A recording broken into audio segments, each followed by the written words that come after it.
Hello दोस्तों, कैसे हैं आप? उम्मीद है कि बिल्कुल आप लोग ठीक ठाक होंगे और आप लोग की स्टडी बिल्कुल अच्छी चलती होगी। अच्छा, मैं आप लोगों से स्टार्ट में मैं ये बोलना चाह रहा हूँ, आज मैं आप लोग को reserve bank of India RBI में की टॉपिक में करवाने जा रहा हूँ। उसमें आपको एसएलआर सीआरआर जो है, रेपो रेट्स, रेपो रिवर्स और रिजर्व कोर्स के बारे में, और आरबीआई कैसे कैसे काम करती है, कौन कौन सी एक्ट कब कब आई, और वो बैंकों को कैसे कैसे उनका रूल रेगुलेमेंट और सारा सब कुछ, और कितनी कार्यालय कहाँ कहाँ हैं, और गवर्नमेंट से कैसे उनके कितने सदस्य होते हैं, और का जो बोला जाए ऑल ओवर इकोनॉमिक्स अर्थव्यवस्था के क्षेत्र में, फाइनेंस के क्षेत्र में रिजर्व जो बोला जाए आपको इधर ये जो अ, आपको प्राइवेट सेक्टर और गवर्नमेंट सेक्टर में जो सरकारी बैंक है और प्राइवेट बैंक है, उसका क्या क्या रोल है, आरबीआई कैसे कैसे इन पे जो है, और जो वित्तीय क्राइसिस आती है तो उससे कैसे उभरा जाता है और क्या क्या, तो ये सब सारी चीजें मैं आज टॉपिक में जो है ना आपका सब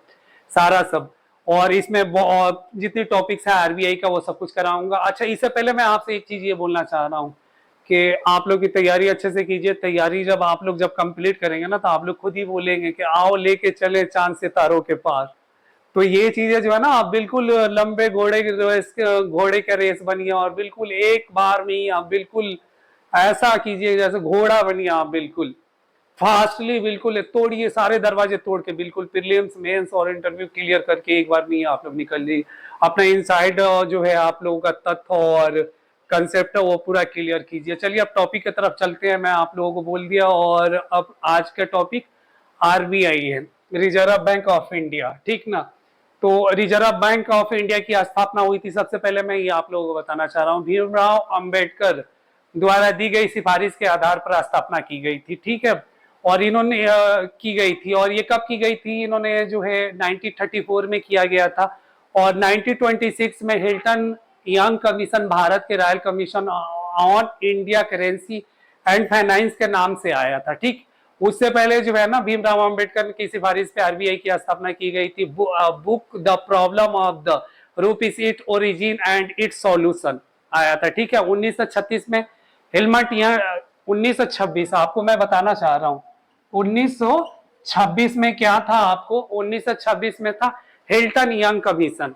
भारत भारत के भारत में जो है ना ये कमीशन आया था, on Indian currency and finance के नाम से आया था। क्या है ये आया था, कमीशन आया था इंडियन करेंसी एंड फाइनेंस के नाम से आया था। आरबीआई की स्थापना की दृष्टिकोण डॉक्टर अंबेडकर ने कमीशन के सामने रखी थी, ठीक है।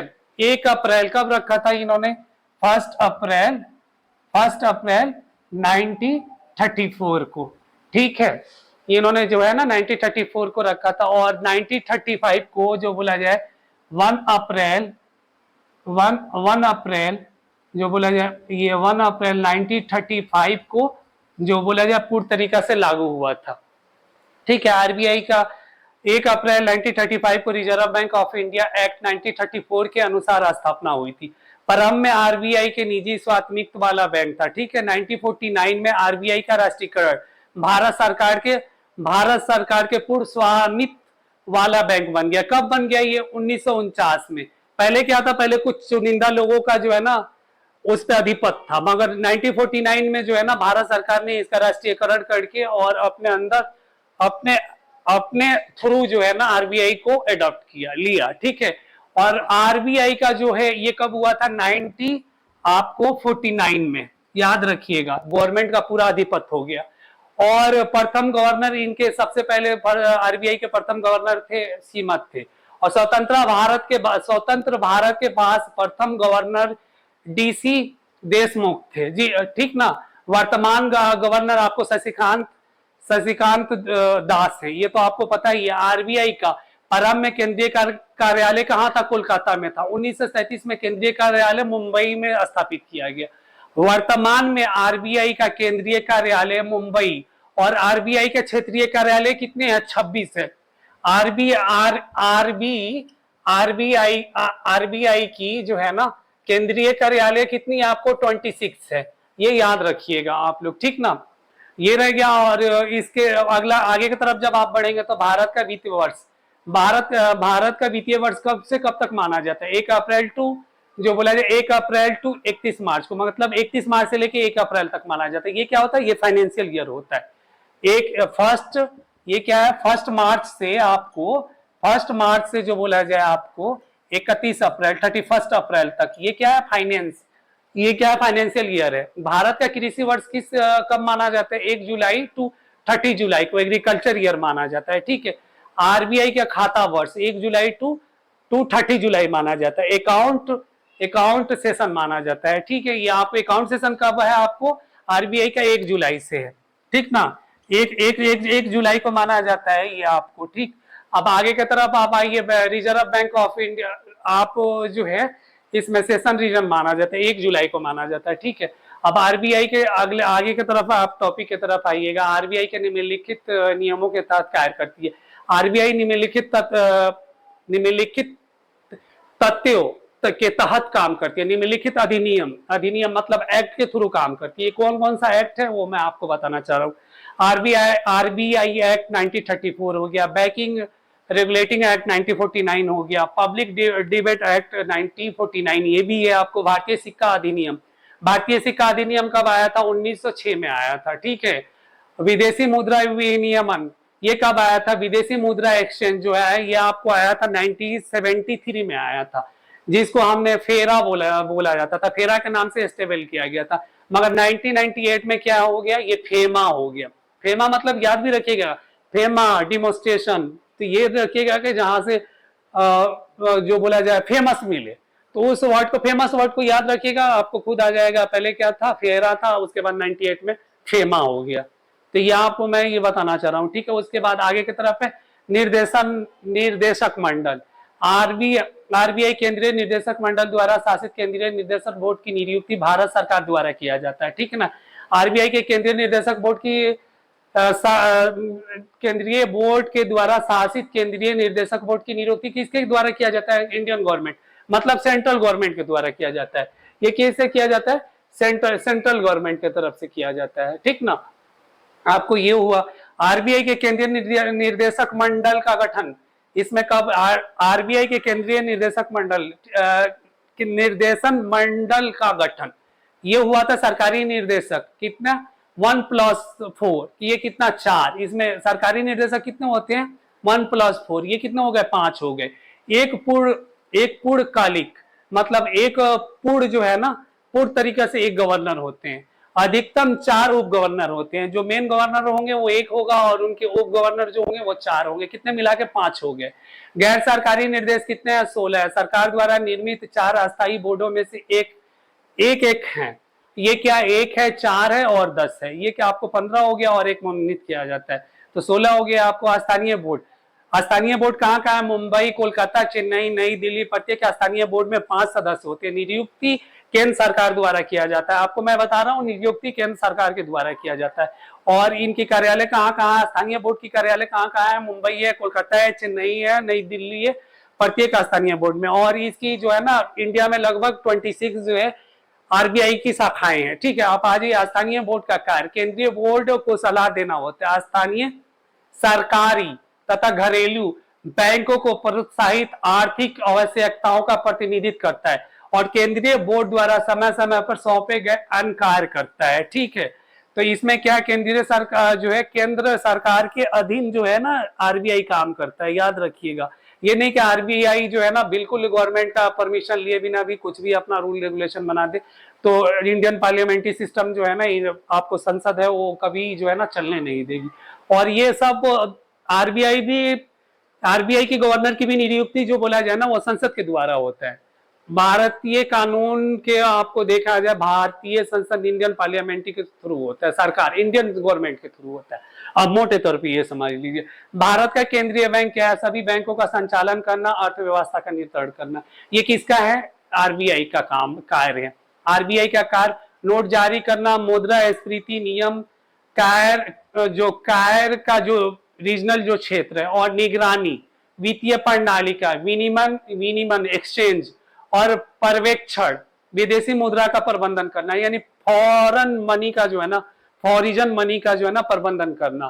फॉरिजन मनी का जो प्रबंधन करना है, जैसे आपको डॉलर हो गया, यूएसडी हो गया, या बाहर की यूरो हो गया, आपको दिनार हो गया, आपको दिरहम हो गया, तो ये सब हो गया, या चाइनीज आपको जो यान हो गया, तो ये इसका प्रबंधन करता कौन? आरबीआई करती है। आपको एक चीज बता रहा हूँ, आरबीआई में जो है ना यूएसडी, मतलब आरबीआई में एक मुद्रा आरक्षित कोर्स है, जो फॉरिजन का जब आपका बात आ रहा है, जो कोई भी वहां के फॉरेन की कंपनी जो भी इंडिया में इन्वेस्टमेंट करने के लिए आती है, यहाँ पे जब शेयर खरीदती है, तो उसके लिए यूएसडी जो है ना आरक्षित मुद्रा कोष में जो है ना आरबीआई में कर रखा जाता है। उसके बाद तब आई है वार्षिक रिपोर्ट। आरबीआई की सार्वजनिक रिपोर्ट क्या है?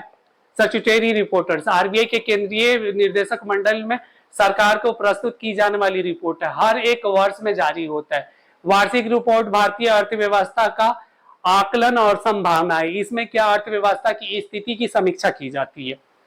वर्ष के दौरान आरबीआई का कार्य, आगामी वर्ष के लिए आरबीआई का एजेंडा क्या, आगामी वर्ष के लिए आरबीआई का एजेंडा क्या क्या होगा, ये फॉर्मूला आरबीआई एडॉप्ट अपनाती है अपना।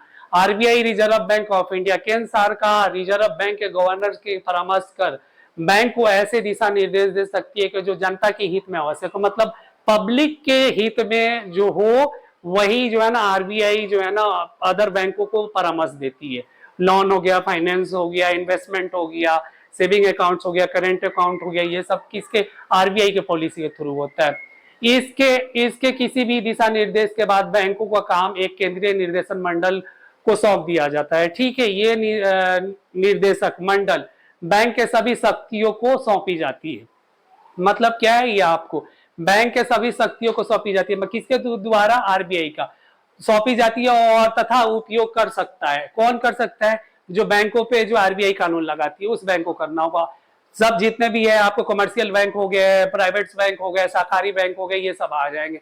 और इसमें और रिजर्व बैंक द्वारा किए जाने वाले सभी कार्यों को कर सकता है। हालांकि आरबीआई की स्वायत्तता की अनिवार्य करने वाला कोई कानून प्रावधान नहीं है। तथापि आरबीआई हमेशा एक स्वतंत्र नियम के रूप में देखा जाता है, जो सभी बैंक हेतु एक समग्र निकाय, एक मतलब एक सामग्री निकाय है। आपको पता है ना कि वो आरबीआई का जो है वो किसी अपना जो उसकी रूल रेगुलेशन होता है बैंक को, मगर आरबीआई अपना जो है रूल रेगुलेशन बनाएगी और बैंकों को जो एक बोला जाए एक दिशा निर्देश, जो एक डायरेक्शन देगी। आरबीआई ने न केवल मौद्रिक नीति तैयार करने की शक्तियों के निहित है व्यक्ति, बल्कि सभी बैंकों को कामकाज की निगरानी प्रबंधन की शक्तियों को भी है। और इसका अगला टॉपिक है मौद्रिक नीति। आरबीआई की मौद्रिक नीति जो है ना, अब इसमें आ जाइए आरबीआई की मुद्रा नीति। भारत में मौद्रिक नीति के आर्थिक नीति के संचालन क्या है? सहायक मानी जाती है, मतलब संचालन सहायक जो कौन करता है? आरबीआई का मौद्रिक नीति होती है। इसमें क्या होता है? संचालन होता है, नीति बनाना होता है, आर्थिक नीति हो गया। तो ये सब यही कारण है कि भारत में मौद्रिक नीति के उद्देश्य से आर्थिक नीतियों में विभिन्न नहीं होता, बल्कि एक अभिन्न भाग के रूप में होता है। भारत में मौद्रिक नीति का संचालन आरबीआई द्वारा किया जाता है। आरबीआई के आरबीआई के देश का मौद्रिक अधिकार होता है। मतलब भारत में मौद्रिक नीति का संचालन का किसको अधिकार होता है? आरबीआई को होता है। मौद्रिक नीति का उपकरण क्या है? इसमें तरलता, लिक्विड कंट्रोल करने का कार्य करती है। ठीक है, इसमें आरबीआई द्वारा नियुक्त मुद्रा विस्तार की नीतियों का अनुसरण किया जाना, इसके अंतर्गत दो बातों को निहित है। जब अर्थव्यवस्था में स्वीकृतिकारी दबाव पुनः प्रकट होता है, तो किसी भी समय तरलता अथवा मुद्रा की पूर्ति अधिक बढ़ने से रोकना होता है। कौन करता है? आरबीआई करता है। उत्पादन को बढ़ाने, प्रोत्साहन देने के लिए नियमित साख का प्रवाह करना, जिसमें आर्थिक वृद्धि की तीव्र करने के लिए अर्थव्यवस्था को विभिन्न क्षेत्रों की पुनर्सुनिश्चित करता है, आरबीआई करता है। ये अगला पॉइंट है। उसके बाद आता है मौद्रिक नीति केंद्रीय बैंकों द्वारा अपनाए गए साख नियंत्रण संबंधी उपायों से संबंधित है। आरबीआई के जो बैंक है उस पे वो कौन करता है? मौद्रिक नीतियों को बैंकों को अपनाने के लिए जो है ना लागू करता है, वो आरबीआई के थ्रू ही लागू होता है। साख नियंत्रण दो प्रकार के होते हैं, मात्रात्मक परिणाम स्वरूप या परिणात्मक, मात्रात्मक या परिणात्मक। अप्रत्यक्ष नियंत्रण होता है, गुणात्मक या प्रत्यक्ष साख नियंत्रण होता है। ये किसके थ्रू होता है? ये आरबीआई के थ्रू होता है। मैं आपको बार बार बोल रहा हूँ कि आरबीआई का जो है ना कंट्रोल जो है ना हर बैंकों पे होगा। अपना पॉलिसी, अपना जो है मैनिफेस्टो, अपना कानून जो है वो बनाएगा। अभी इसमें आगे आइए आप, मेथड ऑफ क्रेडिट कंट्रोल, इसमें क्रेडिट कंट्रोल होगा।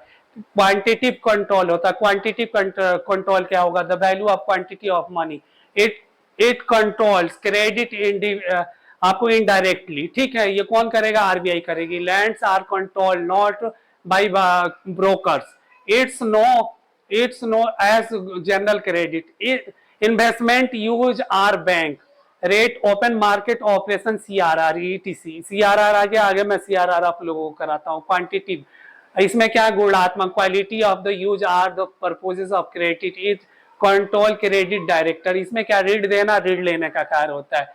इसमें क्या हो गया? लैंडर्स मतलब जो जिसके पास लैंड है, जो लैंडर्स हो गए एंड जो ब्रोकर्स हो गए, both in infinite it's no as the selective credit control होगा। इसमें इन्वेस्टमेंट एंड वर्चुअल मार्केट को इसमें रिक्वायर्ड होगा। आपको कंज्यूमर होगा, आपको क्रेडिट होगा, आपको रेगुलेशन मतलब रेगुलर होगा, ठीक ना। डायरेक्ट एक्शन होगा, इसमें डायरेक्ट एक्शन होगा। उसके बाद क्वांटिटिव जो है ना, टोल्स आ गया, इसमें कैश रिजर्व रेट आ गया, स्टैट्यूटरी लिक्विडिटी रेशो आ गया, मार्जिनल स्टैंडिंग फैकल्टी हुआ, बैंक रेट हुआ, रेपो रेट हुआ, रिजर्व रेपो रेट्स होगा, ओपन मार्केट्स होगा।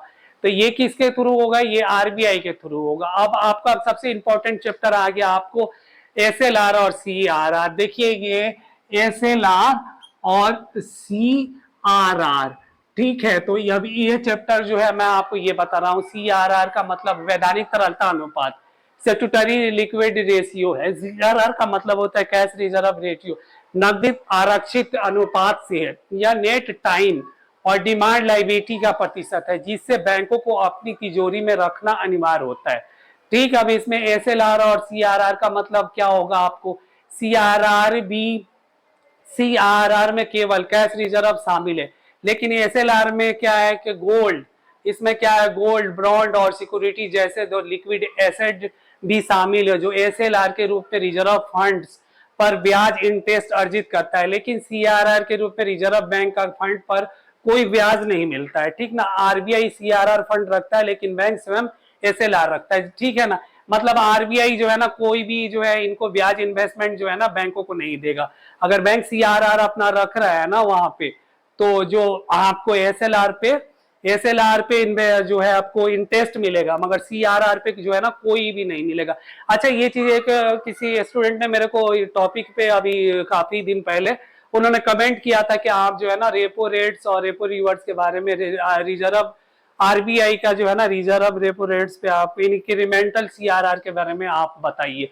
तो आज ये पढ़ रहे हैं, उनसे, उन विद्यार्थी से मेरा ये आज उनको ये मैं बोलना चाह रहा हूँ, सूचित करना चाह रहा हूँ कि ये चीजें मैं आज ये डाल रहा हूँ आपको, डाल रहा हूँ, या आप लोग आज आप सीआरआर और एसएलआर का जो है ना आप लोग ये अच्छे तरीके से कर लीजिए। चलिए सीआरआर और एसएलआर में ये अगला टॉपिक जो है ना आगे की तरफ, रेपो रेट और रेपो रिवर्स रेट, ये वह दर है, ठीक ना। ये वह दर है जिसमें आरबीआई के तहत बैंक ऑफ इंडिया अनकमर्शियल बैंक पैसा उधार देता है, जबकि रिजर्व रेपो रेट्स ऐसी दर है जिस पर कमर्शियल बैंक आरबीआई को अपने पास बचे अधिनियम धन को जमा करता है और ब्याज दर अर्जित करता है, ठीक है। ये क्या है? रेपो रेट्स क्या है? कमर्शियल बैंकों को उधार देता है रिजर्व रेपो रेट्स दर में, जिस पर कमर्शियल बैंक आरबीआई के अपने पास बचे अधिशेष को रखता है और उस पर ब्याज देता है। मतलब कोई कमर्शियल बैंक अपना रेपो रेट्स जो वहां पे रखेगा और जो उसका शेष अधिशेष जो बचेगा उस पर आरबीआई जो है ना उसको इंटरेस्ट देगा। एसएलआर ये क्या है? एसएलआर का डिपॉजिट वह प्रतिशत है जिसे बैंक में लिक्विड एसेट के रूप में रखना होता है, जबकि सीआरआर कैश रिजर्व का वह राशि है, वह रेशियो है।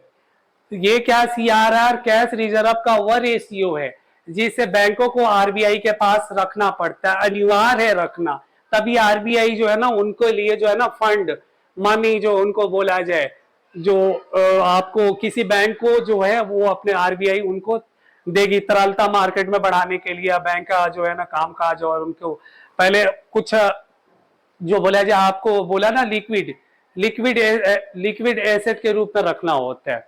अब उसमें गोल्ड रखे, वह अपना कोई जो है एग्रीमेंट पेपर रखे, या कोई कोई बोला कोई बॉन्ड रखे, तब उसके अकॉर्डिंग जो है ना आरबीआई उनको पैसे और उनको अर्जित कराती है और उनको जो है ना सारा मनी और वो सब स्ट्रक्चर करती है। अब इसका अगला पॉइंट है भारतीय रिजर्व बैंक, आरबीआई, भारतीय रिजर्व बैंक अधिनियम 1934 के 1934 के 1934, ये क्या है 1934 के मौद्रिक नीति, ठीक ना, मौद्रिक नीति बनाने के लिए अधिकृत और नकद सुरक्षित अनुपात 3% से 15%, 3% से 15% के बीच में निर्धारित कर सकता है। ये कौन करता है? 1934 के एक्ट के थ्रू कौन करता है? आरबीआई करता है। बैंक दर आरबीआई जारी करता है, ठीक है। आपको बैंक दर कौन करता है? आरबीआई ही जारी करता है। बाकी ऐसे जो है ना जनरल बैंक नहीं कर सकते। अब इसमें ही रेपो रेट्स और रेपो रिवर्स में सीआरआर और एसएलआर में आप आ जाइए। कैश रिजर्व रेपो रेट्स 3%, अभी आपको बोला है। डिमांड लिक्विड हो गया आपको, कमर्शियल बैंक हो गया। नगद आरक्षित अनुपात हो गया। टीएल है क्या? टाइम लिक्विड हो गया आपको, टाइम लिक्विड नकद आरक्षित अनुपात, टीएल टाइम लिक्विड हो गया आपको। एफडी फिक्स डिपॉजिट हो गया। आरडी रिटर्न डिपॉजिट हो गया। डीएम क्या होगा? डिमांड लायबिलिटीज होगा। सी आपको करेंट अकाउंट हो गया, ए से आपको सेविंग अकाउंट हो गया।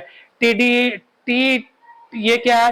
टीडीटीएल, ये इससे हम किसको डिफाइन करते हैं? इसको करते हैं total demand and time liquid का, बिना किसी ब्याज के। सीआरआर आरबीआई के पास रखा जाएगा। सीआरआर किसको रखा जाएगा? आरबीआई के पास, मगर आरबीआई कोई जो है ना उस पर ब्याज वाज और इंटरेस्ट नहीं देगी। अब स्टैट्यूटरी लिक्विड रेशियो क्या होगा आपको? 18%। एसएलआर का जो है ना लिक्विड तरलता अनुपात क्या होगा आपका? 18% होगा। वैधानिक तरलता अनुपात, टीडी टाइम डिपॉजिट हो गया, डीडी डिमांड डिपॉजिट हो गया। इसमें आपको मरीजनल स्टैंडिंग फैकल्टी रेट्स आएगा 4.25%, 4.25% आएगा। एमएसएफ ये क्या है? एमएसएफ क्या है? ये है आपको 2011 में 24 आवर्स के लिए पैसों की आवश्यकता। अगर ये है आपको कभी आपको जो है ना अर्जेंट में किसी बैंक को जो है ना आरबीआई से पैसे की आवश्यकता पड़ती है और मार्केट में तरलता लेने के लिए, मतलब बिल्कुल अचानक शॉर्ट टर्म के लिए, तो आरबीआई जो है ना सिक्योरिटी मनी जो जमा करवाएगी, 1 करोड़ का ऋण भरना पड़ेगा, ब्याज उस पे ब्याज देना पड़ेगा, ठीक ना। अब उसके अकॉर्डिंग कितना ले रहा है और उस पे आरबीआई की पॉलिसी कितनी परसेंट है, ठीक। इसमें आपको आता है 2011 में एमएसएफ की सुविधा दी गई थी, ठीक ना। बैंक रेट क्या आपको 4.25% है वर्तमान में। आरबीआई दीर्घकालीन ब्याज है, रेपो रेट 4% है।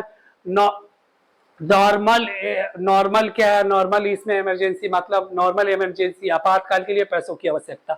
आरबीआई गवर्नमेंट सिक्योरिटीज, अभी आपको बोला सिक्योरिटी, कमर्शियल बैंक को ब्याज चुकाना पड़ेगा। तो ये आपको क्या है? कमर्शियल बैंक को ब्याज चुकाना पड़ेगा। ये या आपको मैंने बोला ना कमर्शियल बैंक को ब्याज, और किसको? आरबीआई को। आरबीआई देगी जो है ना शॉर्ट टर्म के लिए, मतलब जो बिल्कुल अचानक जरूरत पड़ गया। इसमें अगला पॉइंट आपको आ जाएगा रेपो रेट्स आ गया, 4% है, 3.25%। वही आपको गवर्नमेंट जो है ना, गवर्नमेंट आपको शेड्यूल्स आ गए इसमें। इसमें आ गया आपको गवर्नमेंट सिक्योरिटी आ गई। गवर्नमेंट सिक्योरिटी मतलब आपको क्या होगा? आरबीआई देगा, आरबीआई के थ्रू होगा। ओपन मार्केट क्या? ओपन मार्केट ऑपरेशन होगा इसमें आरबीआई। गवर्नमेंट सिक्योरिटी में क्या होगा आपको? एक ड्राफ्ट बनेगा, एग्रीमेंट पेपर होगा, उसके बाद लोन इश्यूज होगा, उसके बाद पैसा मार्केट में आएगा, उसके बाद मनी का फ्लो मार्केट में होगा और मार्केट में तरलता आएगी और इन्वेस्टमेंट ज्यादा होगा। बैंक जो है ना लोन के लिए बोलेगी, तरह तरह जो है ना वो एक मार्केट में पब्लिक को, अपने ग्राहकों को जो है ना एक ऑफर देगी कि भाई आओ मेरे यहाँ इतना परसेंट छूट मिल रहा है। आपने सुना भी होगा ये चीज। तो ये आ जाता है इसमें। कठोर मौद्रिक नीति क्या होगा? महंगाई को निर्मित मतलब सीमित कर देना है, कंट्रोल कर देना है। ये इसमें क्या होगा? आर होगा, उसके बाद आर होगा, BR होगा, CRR होगा। अभी आपको मैंने बताया SLR होगा, MSF होगा, ये भी मैंने आपको बता दिया। RR शुरू में मैंने आपको बताया, RR भी बताया, BR भी पहले बताया। अब अगला टॉपिक की तरफ आइए, ओपन मार्केट ऑपरेशन। वर्तमान में हमारे देश की महंगाई उत्पादन की कमी के कारण, पैसों के कारण नहीं है, मतलब महंगाई के कारण, पैसों के कारण नहीं। इसलिए आरबीआई अपनी मॉनेटरी पॉलिसी को कम से कम कर रही है, तो सॉफ्ट कर रही है ताकि देश में पैसे का फ्लो बढ़े, ताकि ज्यादा से ज्यादा लोन को सस्ता हो जाए और बाजार में डिमांड हो। इसके बाद उत्पादक और उत्पादकर्ताओं का जो है ना ज्यादा कीमतें बढ़ जाए, मतलब लेने वाला। आगे की तरफ चलते हैं, अगला पॉइंट की तरफ अपना। ये क्या है, सिलेक्टिव क्वांटिटी जो है ना, रीजनल ऑफ क्रेडिट हो गया, डायरेक्टर एक्शन हो गया, मोरल स्कीम हो गया, आपको पब्लिसिटी, आपको रेगुलेटिंग ऑफ कंज्यूमर्स क्रेडिट, आपको ओरिजिनल रिक्वायरमेंट होगा। अब इसके आगे वाला टॉपिक है आपको चयनित साख नियंत्रण है, सिलेक्टिव क्रेडिट कंट्रोल है। जब जब देश में केंद्रीय बैंक यह महसूस करता है कि संपूर्ण अर्थव्यवस्था का सुचारू रूप से संचालित करने के लिए एक समान साख नियंत्रण नीति के आप मानना उचित नहीं होगा, बल्कि कुछ क्षेत्रों में उदार साख नीति का, अन्य क्षेत्रों में अन्य क्षेत्रों में कम उदार या कठोर साख नीति उपयुक्त तो होगी, तो ऐसी अलग अलग व्यवस्थाएं हैं। उसका अगला पॉइंट आपको आ जाएंगे विभिन्न कटौती दरें। ये क्या है, आपको वेरिएबल डिस्काउंट रेट हो गया। आपको इस विधि के अंतर्गत देश का केंद्रीय बैंक भिन्न भिन्न प्रकार के विपणों के लिए विभिन्न विभिन्न अलग अलग कटौतियों दर का निर्धारित करती है, और इसके अर्थव्यवस्था में कुछ क्षेत्रों में सुगम एवं सस्ता साख उपलब्ध कराती है, जबकि अन्य क्षेत्रों में कठिन शर्तों पर महंगाई साख उपलब्ध होता है। उदाहरण के लिए, यदि कृषि क्षेत्र को विकास के लिए अन्य क्षेत्रों के लिए अधिक प्रोत्साहन देना है कि कृषि विपणनों को आसानी से उपलब्ध किया जा सके, आगे की तरफ उपलब्ध किया जा सके, जिसके लिए कम कटौती दर निर्धारित की जाए, या मतलब निर्धारित निश्चित की जाए। नकद क्रोस में रियायत, ये क्या है आपको कंसेशन इन कैश फंड्स, ये कंसेशन इन कैश फंड, नकद कोष में रियायत। इस उपाय के अंतर्गत किसी विशेष क्षेत्र में निवेश करने वाले बैंकों को एक निश्चित राशि तक नकद कोष रखने की छूट दी जाती है। फलस्वरूप इन विशेष क्षेत्रों में निवेश को प्रोत्साहन मिलता है। उसके बाद डाउन पेमेंट करना पड़ता है लैपटॉप मोबाइल लेने के लिए। अब ये इसमें आपको आ जाइए, ये सब चीजें हो गई आपको।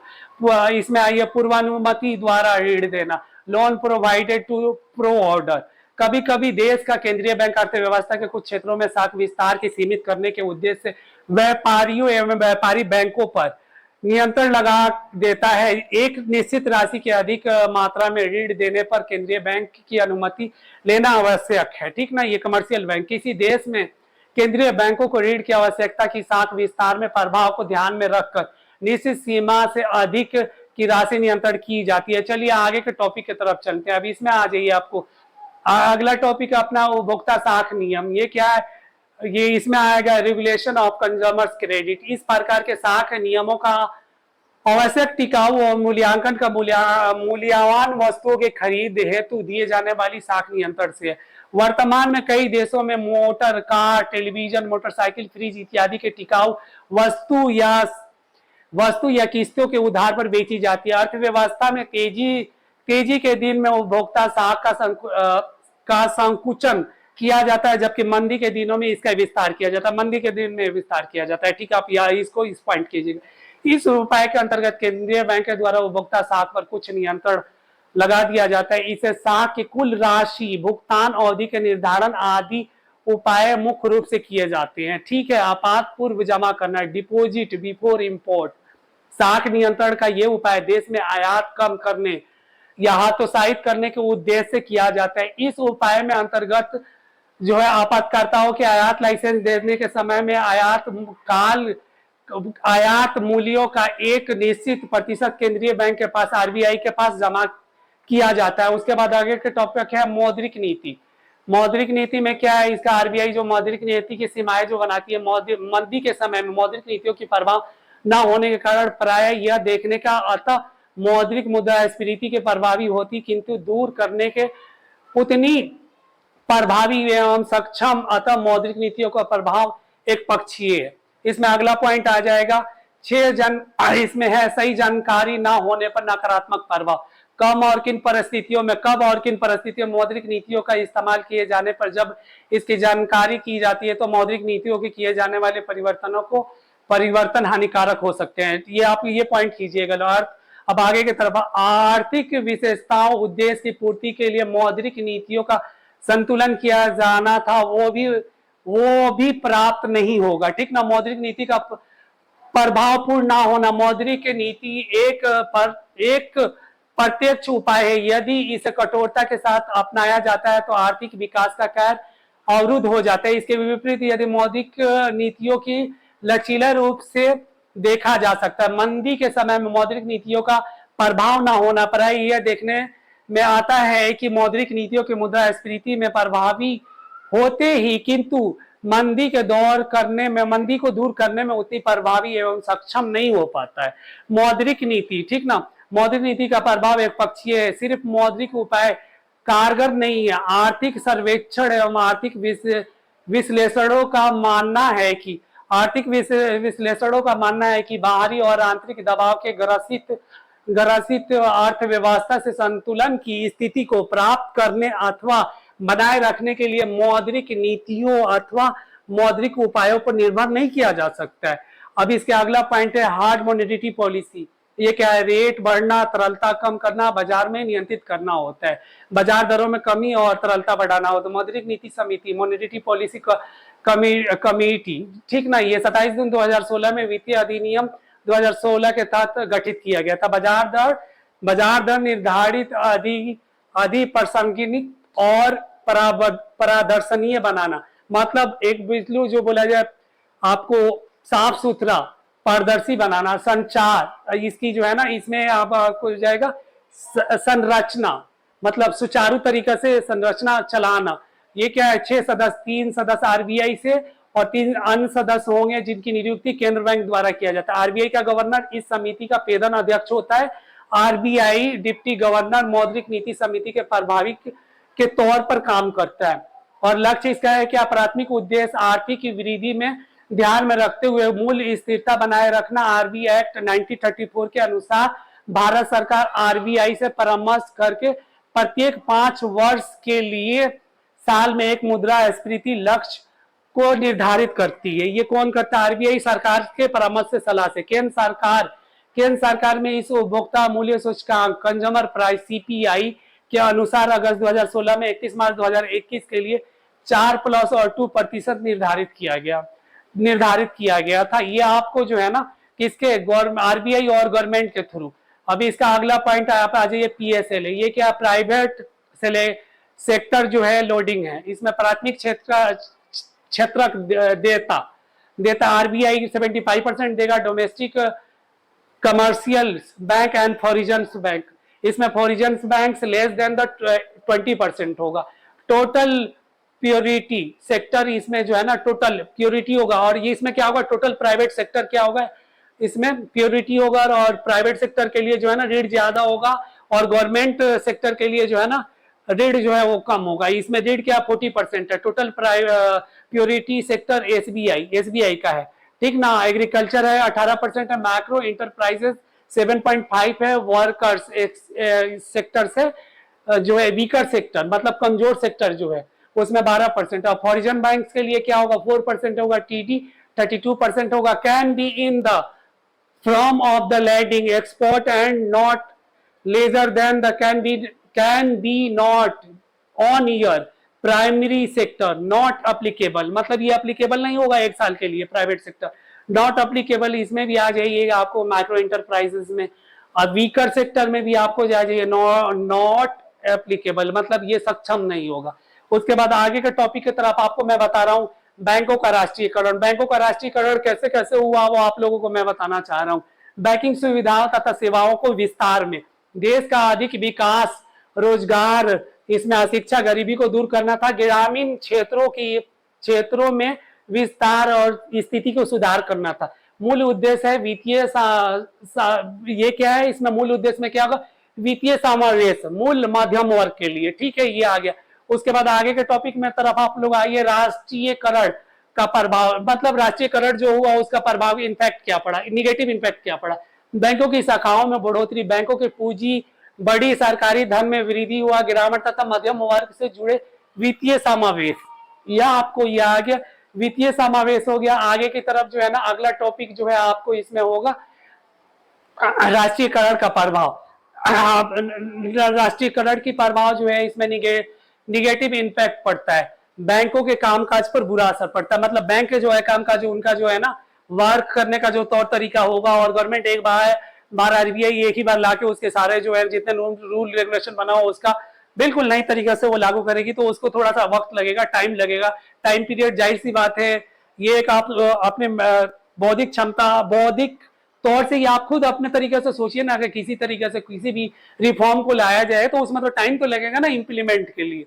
तो बैंकों को क्या होता है, एनपीए बढ़ना सामान्य, एनपीए बढ़ना जो है, इसमें आपको एनपीए बढ़ने का क्या है, एनपीए का बढ़ना सामान बढ़ी पैसों का मार्केट में आ गया और वापस बैंक में नहीं, मतलब वापस बैंक में नहीं जाएगा। जिन्होंने इन्वेस्टमेंट किया वो तो अपना खींच लेगा, जो सेविंग में रखा है वो भी निकालेगा, भागेगा वहां से कि चलो भागो अब यहाँ पे, ये तो डूब रही है बैंक।